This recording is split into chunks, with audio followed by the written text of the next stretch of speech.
Alright, so these are the logarithm rules that you discovered through the activity in class today. And each of these rules has to do with what kind of, and we call this expanding or simplifying logarithms. You have a product rule that says when two logs are added together, it's actually could be simplified as the product.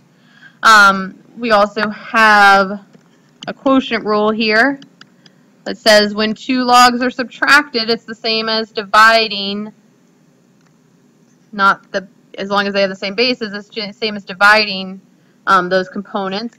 And then you also have a product rule that says if you multiply a log by a number, that number actually becomes the exponent on that piece of the log. So what we use these rules for is to, in some cases you'll see we want to make a log expanded. We want to expand a log out into as many different logs as we possibly can. Sometimes though, and we'll see this more in the next section that we'll start on Friday, is that sometimes you want to contract those logs into just all together in one log.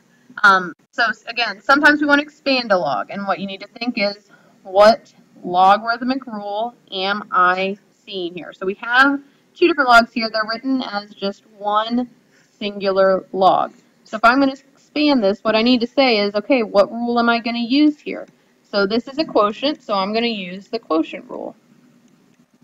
The base stays the same. What changes is how we expand this. So this becomes log base 7, and the quotient rule said if you have division, that's the same. If we look back, quotient rule says you have division of two pieces, then it's the subtraction of two different logs. That's how you can expand it.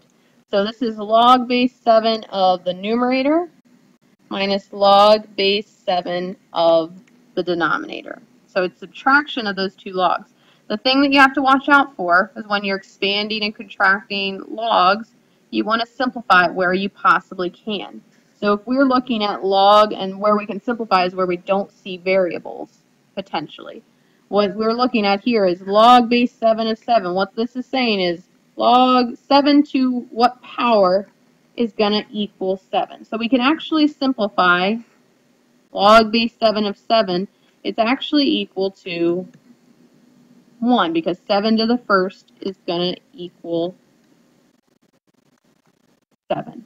So we can change this, simplify that to 1. So log base 7 of 7 over x becomes 1 minus log base 7 of x. Similarly, let's look at this next one, log, and remember if there's no base there, we said in class today, it's like there's a 10 there, but you don't need to write the 10, it's understood. We have a product here. We have 100 being multiplied by x. The product rule said that means those two logs are added together. We're going to expand it out into two different logs. So if we're looking at, again, I said if there's just a number, you want to look and see, can I potentially simplify that log?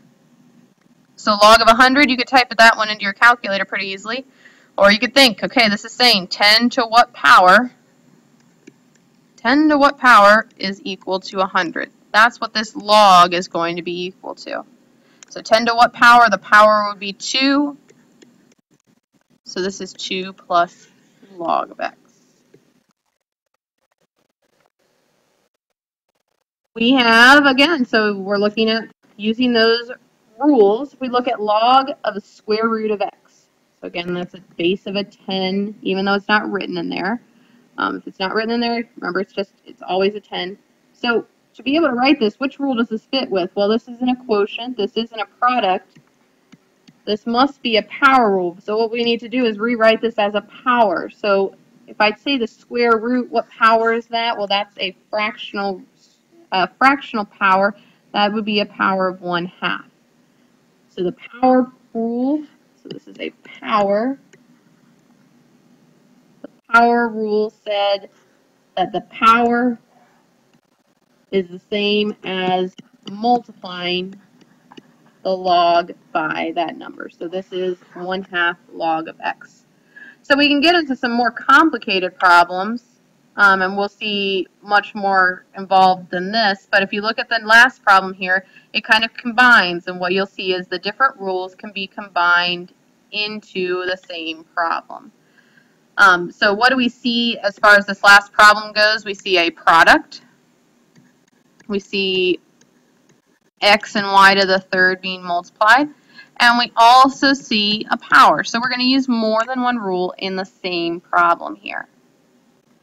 So which rule do I want to use first? Well, this third power is only on the y. It doesn't belong to both the x and the y. So I need to do the product first to separate these two out.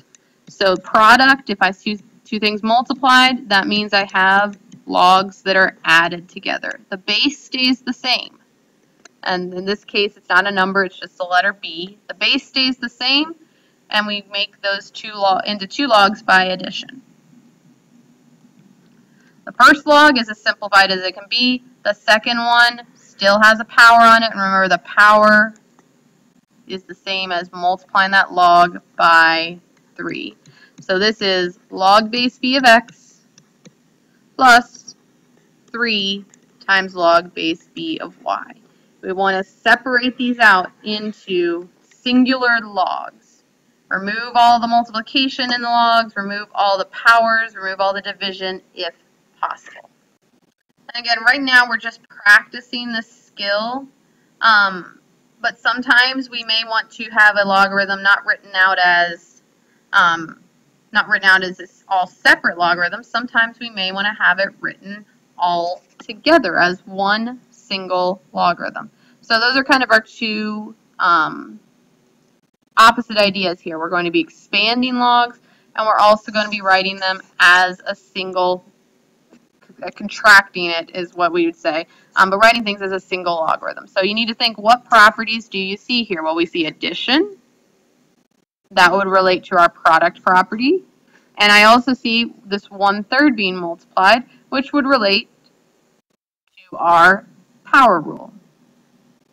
So if I'm going to follow along with these, I'm going to take the 1/3, and that's going to become my power. So this is the natural log, and remember that natural log has a base of e if you want to write it in there. If you don't, just saying natural log works out. This is x to the 1/3 power. And now we took care of the 1/3. Now we need to take care of the addition. If we have addition of two logs, that means those actually are multiplied pieces. So ln of x to the 1/3 y. And I'm just going to go ahead, and it wouldn't be more right or wrong. Either one of these setups would work, but I changed that 1/3 power into cube root of x. Just as a reminder. So we're just using the different rules all together as one unit to either expand the logs or write them in a single